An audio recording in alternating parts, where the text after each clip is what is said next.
Good afternoon. Everyone's probably been sitting here for a long time, huh? I just got here this afternoon, so my mind's somewhere over Iowa. But a few things. Everyone here, I was told, is real bright. Is that true? Plus, I want to meet Eric later on. Which one's Eric? Oh, hi, Eric. How you doing?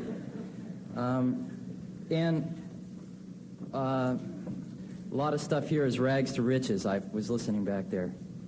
Sort of want to be careful about that because there's a lot of people that have been real successful in other terms that aren't here because maybe they didn't make a lot of money that you want to listen to very carefully. And one of the things that tends to run through some of the things that people here have talked about is innovation and creativity.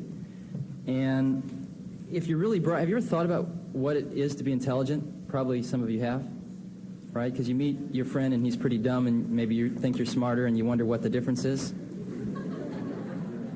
And I've thought about this a little bit myself, and one of the things is, it seems to me a lot of it's memory, but a lot of it's the ability to sort of zoom out, like you're in a city and you could look at the whole thing from about the 80th floor down at the city, and while other people are trying to figure out how to get from point A to point B reading these stupid little maps, you can just see it all out in front of you. You can see the whole thing, and you can make connections that just seem obvious because you can see the whole thing. That's why bright people feel guilty a lot, because they come up with stuff that they just say, hey, look at this, and other people give them these dumb awards, and they feel funny.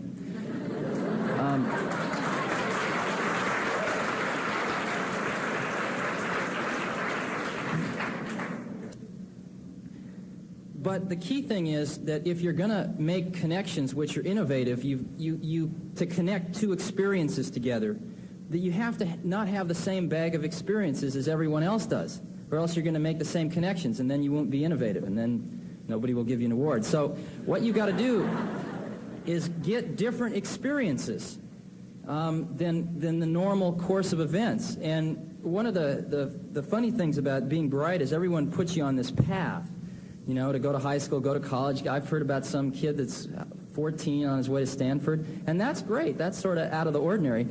But you might want to think about going to Paris and being a poet for a few years, you know, or you might want to go to a third world country. I'd highly advise that. And see people and lepers with their hands falling off and all that stuff. It's very much so worth doing. You know, fall in love with two people at once. You know?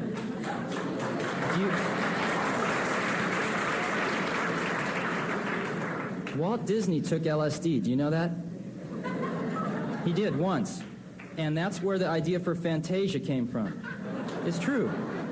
And you can go hear stories about all these people, and the key thing that comes through is that they had a variety of experiences which they could draw upon in order to try to solve a problem or attack a particular dilemma in a kind of unique way.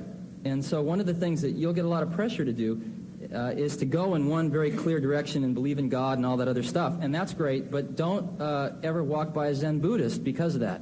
Sit down and talk and buy him lunch. And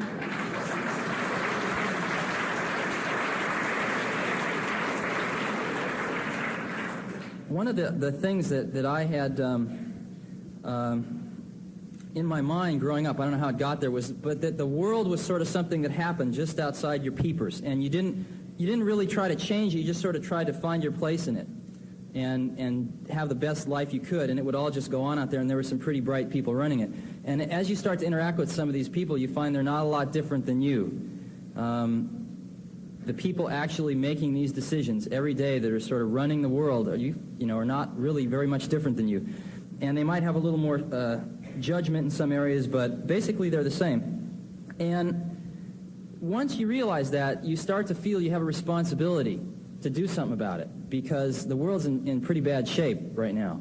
And I guess one of the things that motivates a lot of people that I've seen that actually get out and do something in any different field is that we all sort of, eat food that other people cook and wear clothing that other people make and speak a language that other people evolved and use someone else's mathematics. And we're sort of taking from this giant pool constantly. And the most ecstatic thing in the whole world is actually put something back into that pool. And I think people from all the fields that maybe you've heard from here and a whole bunch that you haven't would express the same sort of feeling. It's the most ecstatic thing that I've encountered. So I would highly recommend it. And one of the major areas, I know probably with all this stuff I might not be invited back here next year, so I'll say it now. When you pass a certain age, I don't know what it is, 25, 30 years old, you sort of as a human being inherit the responsibility of being a guardian of the earth for future generations, of which you are all a member, to inherit.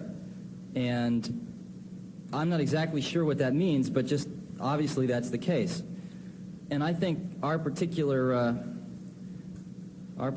this particular generation of people that is your guardian is doing an extremely poor job in one area, and one area where all of the help that you all can muster is really necessary.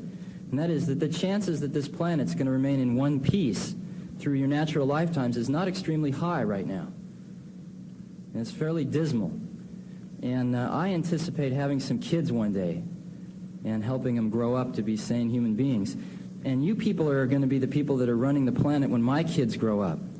So would you please pay attention to this problem and try to do something about it? Because I'd like to see my kids grow up and be able to come here and sit like you and listen to a bunch of funny people. Thank you.